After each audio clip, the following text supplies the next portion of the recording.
A pale winter hush hung over the trenches, settling into every torn edge of earth like a quiet that had forgotten how to lift.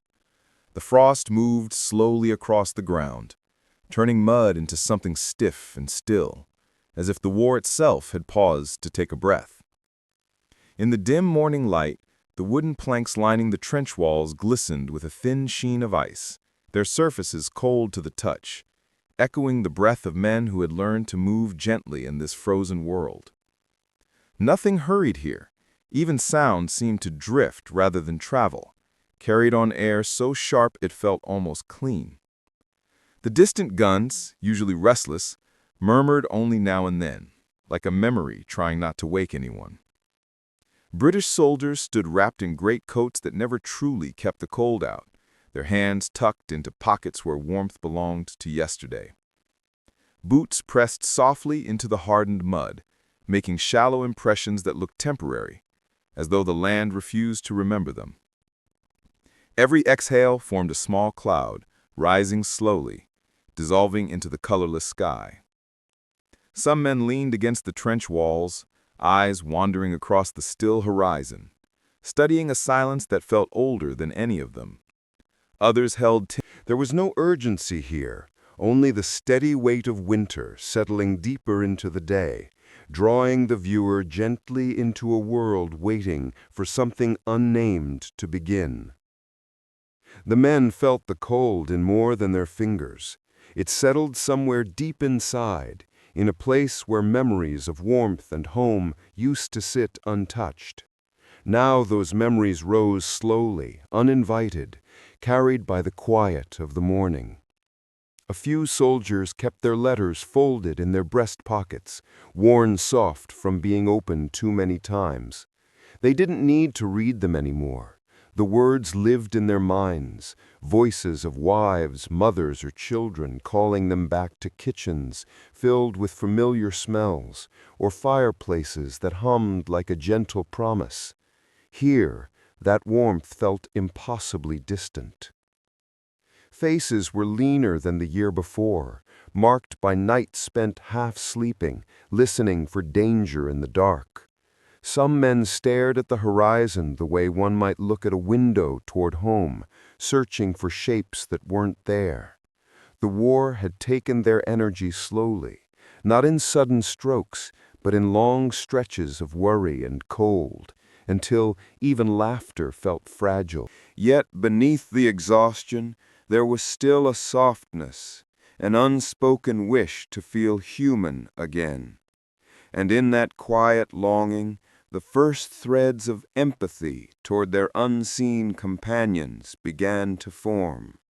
A faint murmur carried from a corner of the trench system, where a small group of Austrian prisoners had been kept since the previous day.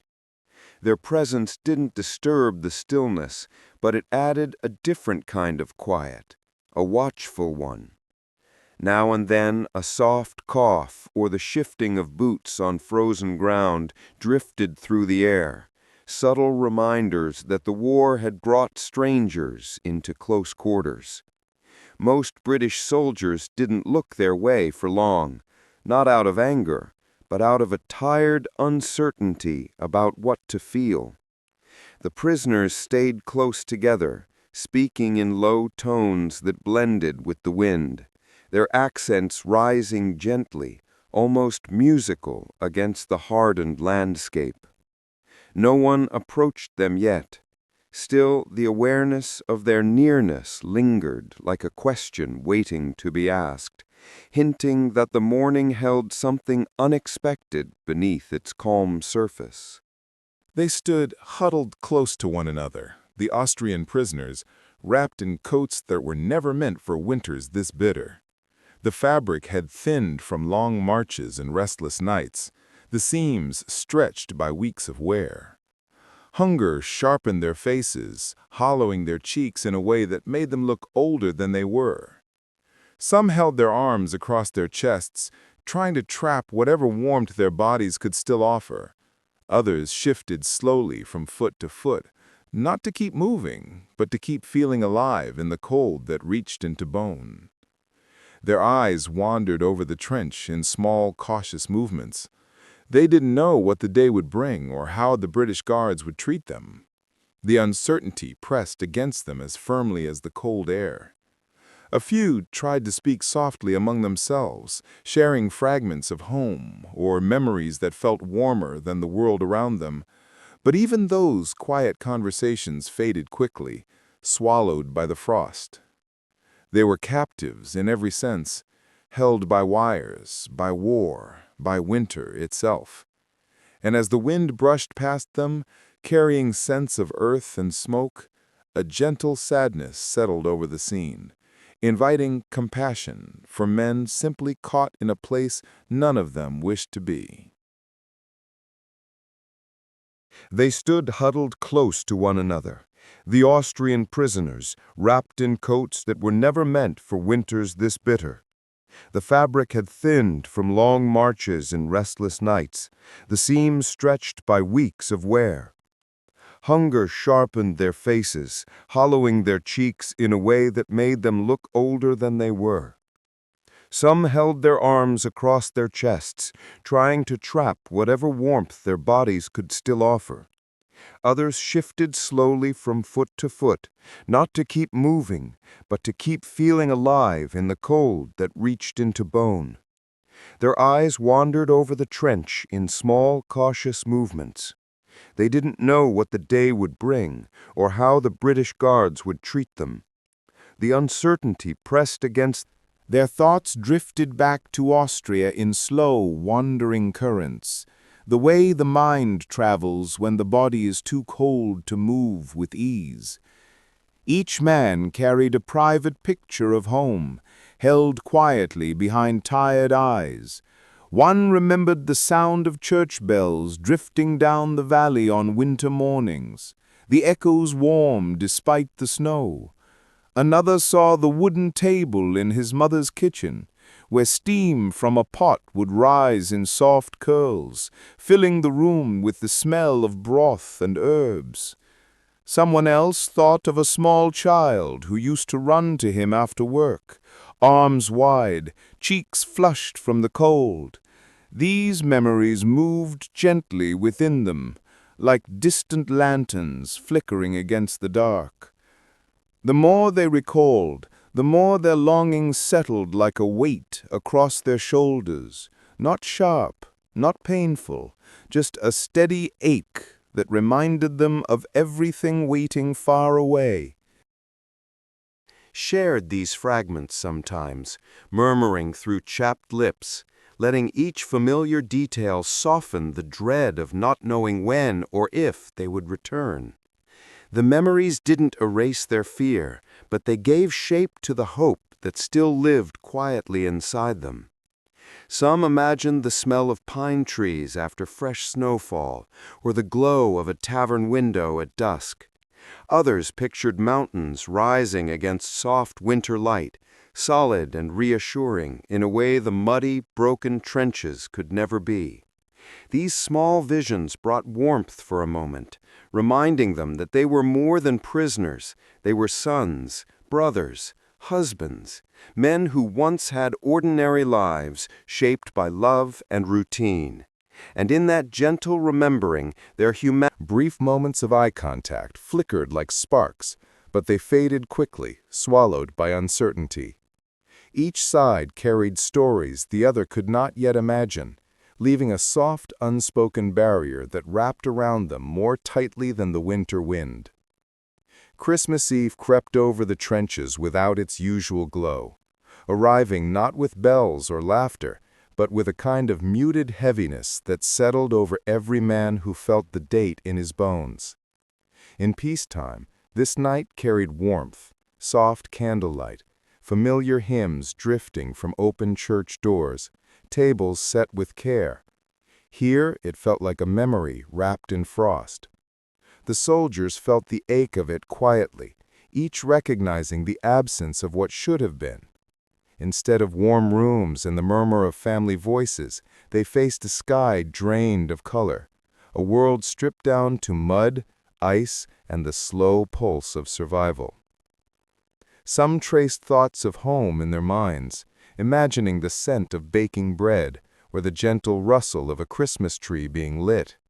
Others pictured children hanging stockings with hopeful eyes.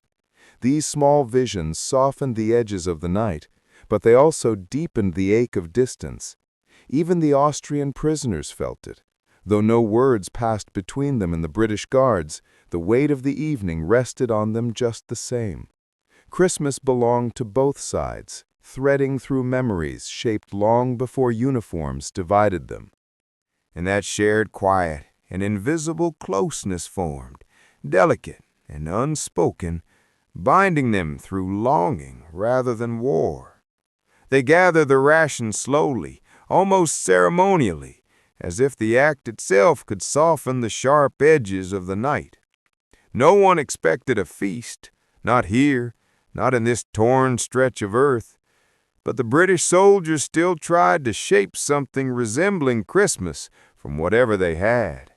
A few tins of meat, a bit of bread saved from the morning, a precious pinch of tea leaves kept dry in a small cloth pouch.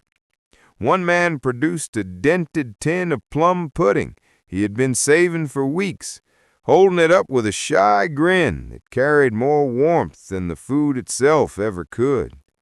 Another passed around a handful of hard sweets sent from home, wrapped in paper that crinkled softly in the cold. They found a sheltered corner of the trench, shielded from the wind, and began arranging the food in a small cluster. The lantern light flickered over their hands, giving the moment an almost tender glow. Someone hummed a tune under his breath, something faintly. As they worked, their shoulders relaxed and their voices softened, warmed not by abundance, but by the simple act of creating comfort in a place built to erase it. From a few paces away, the Austrian prisoners watched the small preparations unfold with a stillness that held both curiosity and longing. They didn't move closer, nor did they speak. They simply observed, their eyes following the gentle motions of men creating warmth where almost none existed. The flicker of the lantern light reached them in soft pulses, reflecting faintly in their tired faces.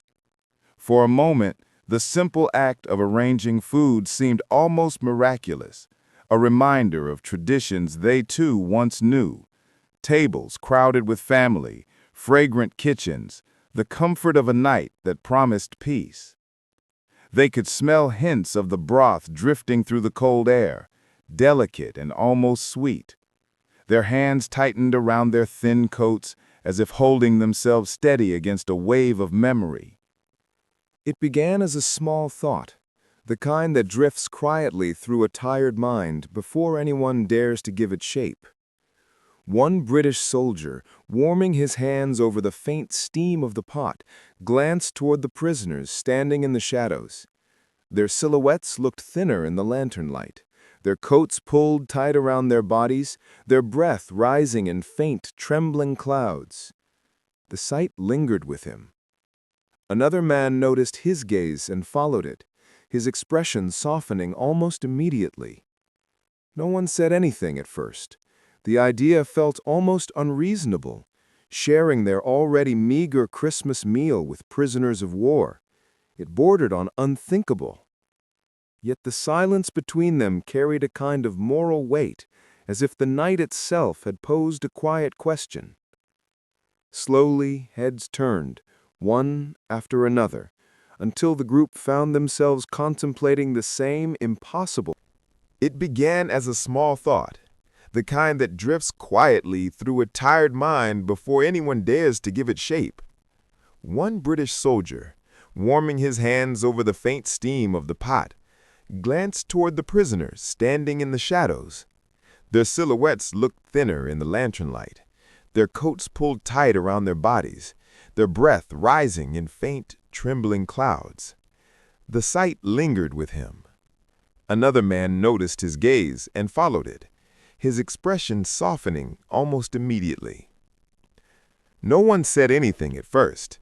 The idea felt almost unreasonable, sharing their already meager Christmas meal with prisoners of war. It bordered on unthinkable. Yet the silence between them carried a kind of moral weight, as if the night itself had posed a quiet question. Slowly, heads turned, one after another, until the group found themselves contemplating the same impossible thought. Someone finally murmured, "It's Christmas, after all," in a tone that sounded more like hope than logic. A few men hesitated, their brows furrowed, caught between instinct and compassion.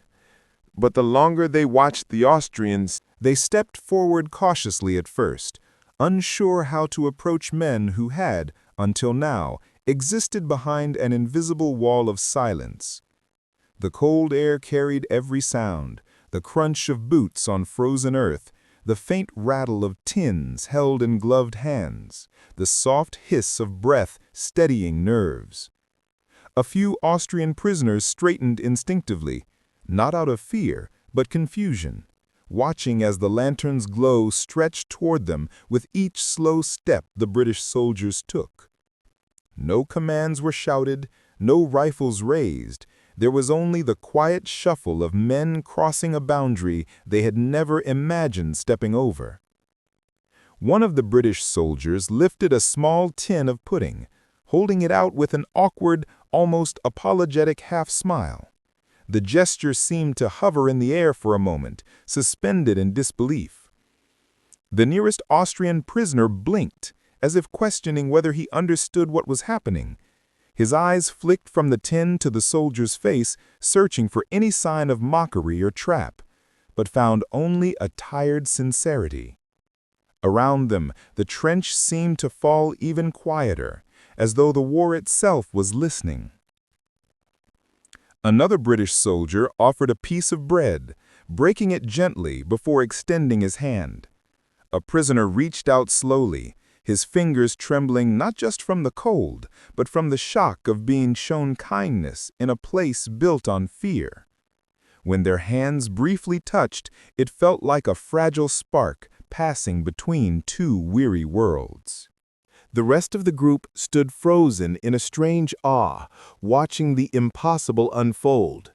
Enemies meeting in the dim glow of Christmas Eve, bound not by orders, but by a simple human instinct to share warmth where none existed.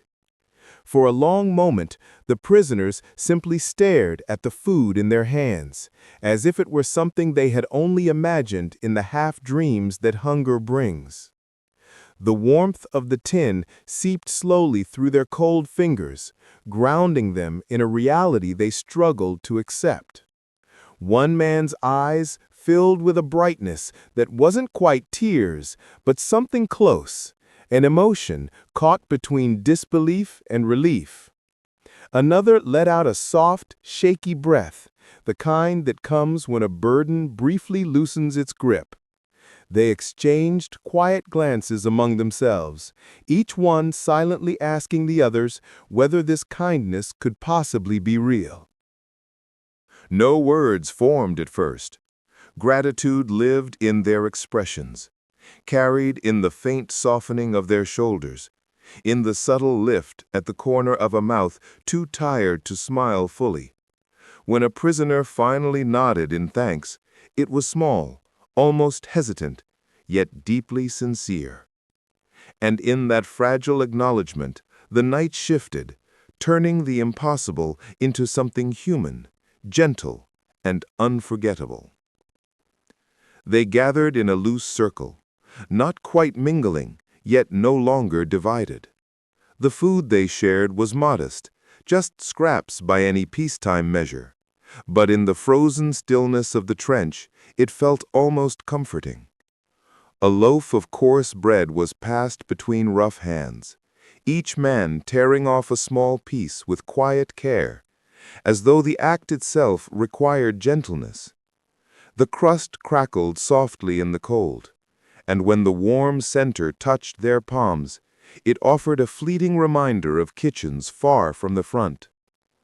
Tins of pudding, dented and scratched, were opened with a hesitant pride, their sweet scent rising faintly into the air. The soldiers scooped out small spoonfuls, handing each portion to the prisoners before taking any for themselves. The gesture simple but deeply grounding. Words came slowly at first, rising hesitantly like small embers searching for air. One British soldier tried a greeting in broken German, the syllables stiff on his tongue, and an Austrian prisoner answered with a soft laugh, gentle, surprised, almost grateful that anyone tried at all. The laugh didn't travel far, but it loosened something in the group. Soon, small attempts at conversation followed, patched together through gestures, nods, and a handful of shared words from languages neither side spoke well. A man pointed to the pudding tin, tapping his chest with a smile as if to say, "Good, thank you." Another held up a piece of bread, offering half back with an earnest shake of the head when the British waved him off. Names were exchanged next, spoken carefully, each one carrying the weight of a person rather than a uniform. They repeated them back to one another, sometimes mispronouncing, sometimes laughing softly at their own attempts, but always with that quiet sincerity, reserved for moments that feel precious without trying to be. Someone mimed playing a violin, remembering a brother back home. Another drew the shape of a mountain in the air, and a prisoner nodded with eager recognition. Austria's own landscape rising in both their minds. These tiny exchanges were clumsy and simple, but they held more warmth than the thin broth in their cups. The conversations weren't about politics or the reasons they stood on. For both sides, the moment felt suspended outside the ordinary rhythm of war, as if time had stepped aside to watch in quiet disbelief. Men who had marched under different flags now sat close enough to share breath in the cold air, their hands warmed by the same small tins and cups. It was surreal, almost dreamlike, the kind of scene no one would have dared imagine in the months of mud, noise, and loss that had defined their lives. More than one soldier caught himself looking around, half expecting the spell to break, for orders to bark or guns to thunder, but none came. Instead, there was only the steady glow of the lantern, the soft murmur of mixed voices, and the faint shock of realizing how natural it felt to sit together like this. Enemies by command, yet oddly familiar in their hunger, their weariness, their hope. And that quiet wonder settled over them like a gentle blanket, warming what little the night had left untouched. When the lanterns dimmed and the food was gone, the British soldiers settled into their small corners of the trench, letting the chill of the night settle around them. Yet beneath the cold, something warm lingered, a quiet glow that lived not in their hands or their coats, but somewhere deeper. As they wrapped their blankets, a few soldiers replayed the stunned gratitude in the prisoners' eyes, realizing how powerful even the smallest gesture had been. They were surprised by how natural it felt, how easily the barrier between enemy and human had thinned for a moment.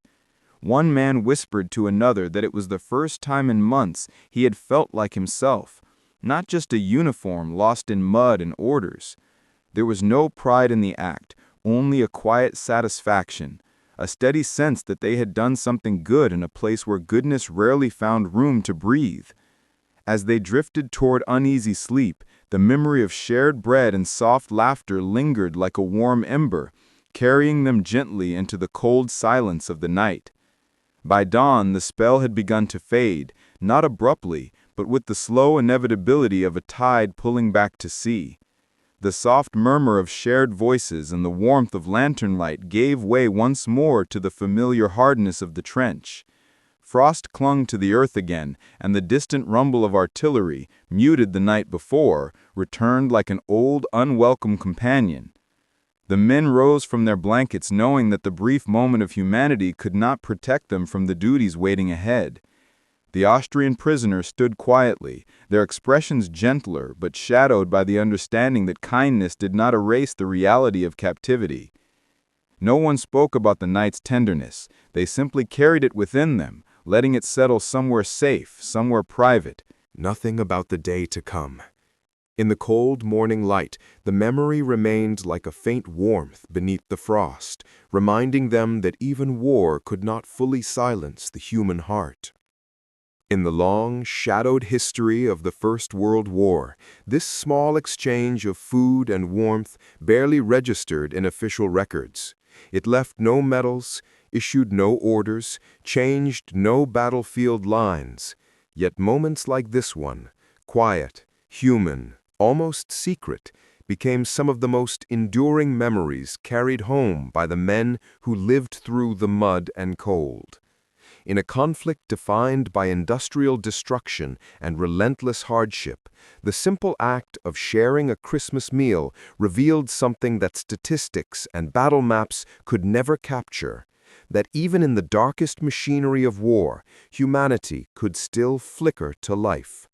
What mattered wasn't the size of the offering, but the courage it took to see the enemy as a man and not a target.